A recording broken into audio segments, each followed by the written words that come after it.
I want to share with you the secrets of the 3 million Epstein files that have been released thus far. First off, remember 3 million files are still missing at least. So I think the most devastating documents have not been produced yet.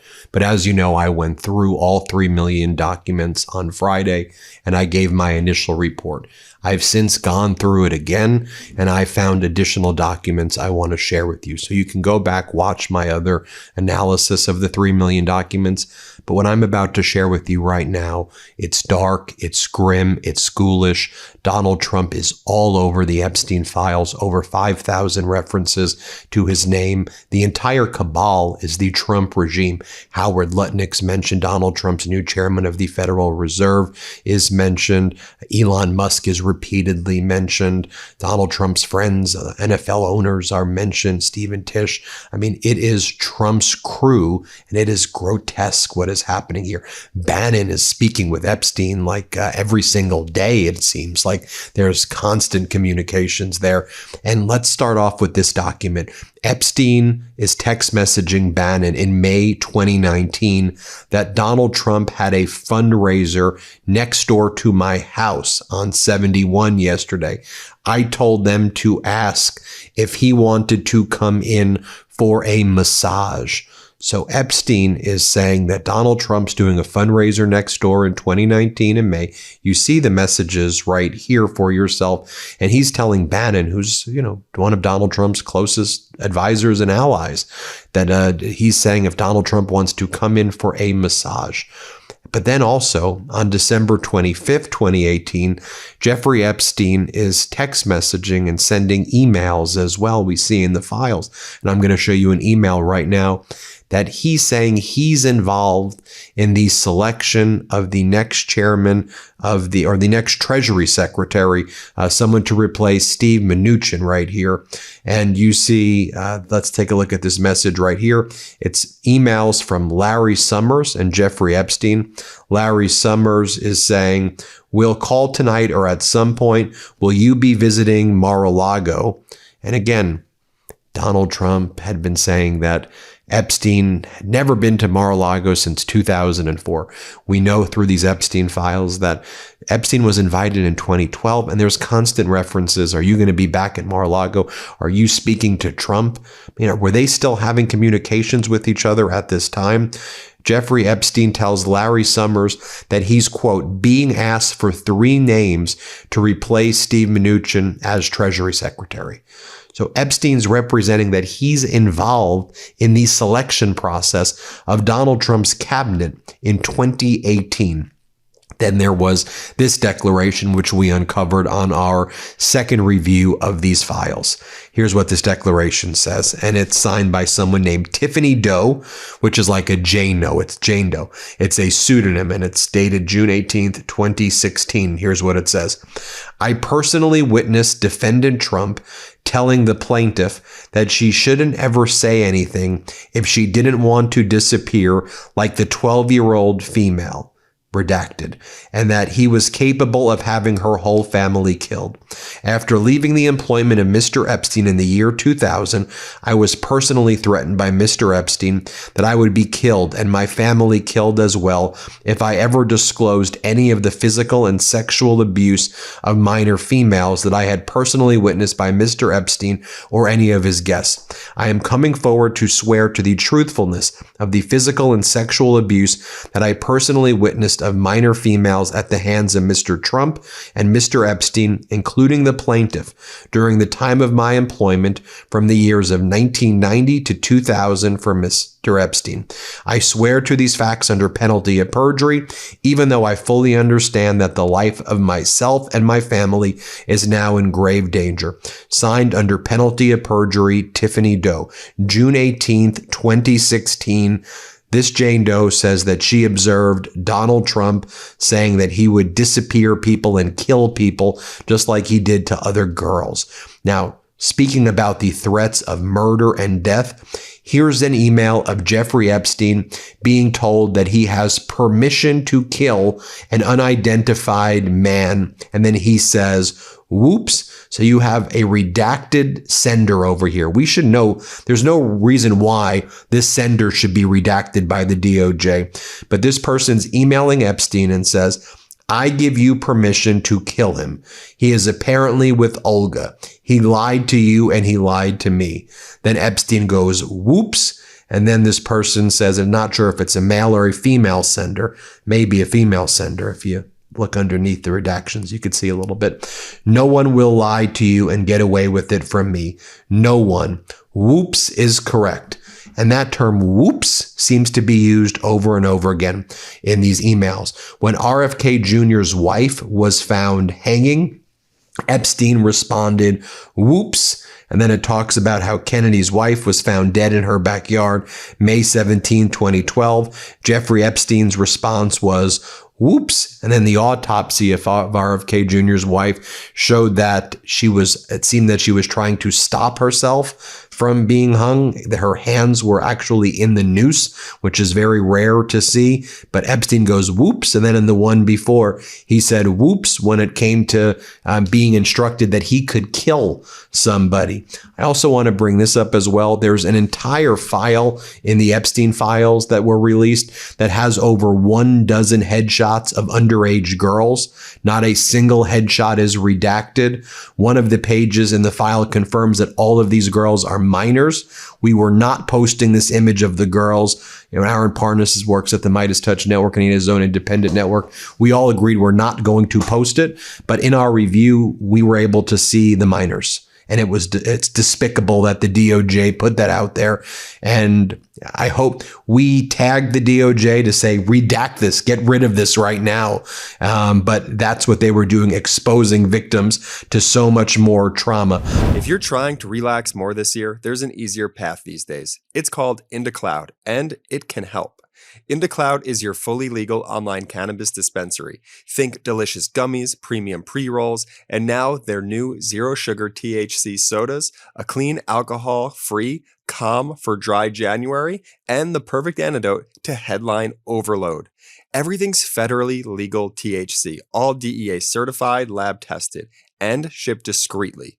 Some of the things happening around us can be stressful, to say the least. We're reporting on them on a daily basis. But if you're looking to try new ways to manage that, IndaCloud can help. I take IndaCloud sleep gummies for shutting down late at night, and I can quietly feel my shoulders relax, and it helps me get a good night's rest.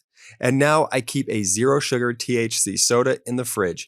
It's the same calm and with zero alcohol, plus it's way cheaper than trying to de-stress over drinks. If you're 21 or older, visit indacloud.co and use code Meidas for 25% off plus free shipping on orders $89 or more. That's indacloud.co, code Meidas. 25% off, free shipping on orders $89 and up, and the calm your new year actually needed. And fill out the quick survey when you order to support our show, MeidasTouch. Please enjoy responsibly. Another thing I want to bring up as well is that there were constant references to pizza in these messages, and it seems to be used as a substitute for girls. It's unclear, but they refer to pizza over and over again. Let's just say it appears to be a substitute and a code word for something else. Holy shit, Chunky, I forgot about that. What time do you want to get pizza and grape soda tomorrow? This is Jeffrey Epstein to somebody named Harry Fish. What time? Again, let me be clear. I don't know what the code word is. Maybe they're actually talking about pizza. I don't know. But there's hundreds and thousands of references to pizza in odd ways. I wanted to let you know the crew really appreciated the pizza today. Thank you for letting us do that. This is better than a Chinese cookie. See attached. Let's go for pizza and grape soda again. No one else can understand. I mean, there's a ton of messages like that. Also, this was interesting. Brad Karp, who is the chairman of the law firm Paul Weiss, and people were shocked when Paul Weiss capitulated to Donald Trump in this regime and then agreed to provide, tens of millions of dollars, hundreds of millions of dollars in pro bono legal services. People are like, why would Brad Karp do that? Well, Brad Karp has messages right here with Epstein. Jeffrey Epstein to Brad Karp. If your buddy Kraft needs a local Palm representative lawyer, let me know. Epstein to Karp, saying your buddy Kraft, Bob Kraft, the Patriots owner, I'm sure he will need the best there is, Brad Karp responds. And then I think Brad Karp previously denied having any communications. Also, Peter Attia, MD, the new CBS contributor, talked about having Jeffrey Epstein withdrawal, and he also made really lewd and disgusting remarks about women's genitalia or girls' genitalia in these files, and how he is Epstein withdrawal, and it's really grotesque stuff right here. Then it goes on to say, okay, thanks so much for the safe trip home. No, thank you. Hopefully Jeffrey Epstein is in town when I'm back. I go into Jeffrey Epstein's withdrawals when I don't see him. We've talked about this in the other video. I'll just reference it again. Howard Lutnick, who previously claimed that he had no communications with Jeffrey Epstein since 2005. He said he met Epstein once. They were neighbors for many, many years. And he goes, I was so disgusted by Epstein after I met him in 2005. I've never seen him again. I would never meet him professionally or for business. Well, we've seen that Lutnick was communicating with Epstein. Lutnick was giving the ages of his children when going to the island. He said, I have an 11-year-old, a 15-year-old, a 16-year-old. Like, we're going to come to the island together. And I have friends with little children as well. We're going to come to the island. Grotesque stuff right there. Epstein donated $50,000 to Howard Lutnick's, an award that Howard Lutnick was receiving. There's lots of messages. They're all liars. Brett Ratner right here is seen in this photo with Epstein, and it appears to be a very young girl. I don't know the age of this individual. The face is redacted. This is the guy who directed Melania's movie. That's why I say it's a cabal. This is a cabal of all of these people right here. This is redacted. We don't know who this person is right here, partaking in what appears to be sexual activities with very young girls right here. Who is that individual right there? I'm not sure what's going on, but you can judge for yourself. I'm just sharing with you my opinions, and you could judge for yourself what the heck is going on. Also, as Brian Krasenstein explains, the Trump DOJ is so disgustingly inept that they posted dozens of photographs in dataset 10 of victims, both redacted and unredacted. The black redactions are those they made, but the red redactions are the ones that Brian did to redact the image of these victims, likely underage victims. Pam Bondi is putting these victims, likely underage girls, at risk, while at the same time not withholding the actual information that people still want to see. There are millions of documents still missing. I mean, look at this. These are more likely victims right here. And again, these are some grotesque pictures. The red redactions are what Brian did. These are unredacted in the files. So you're able to see the underage girls in the files, which is so utterly disgusting right here.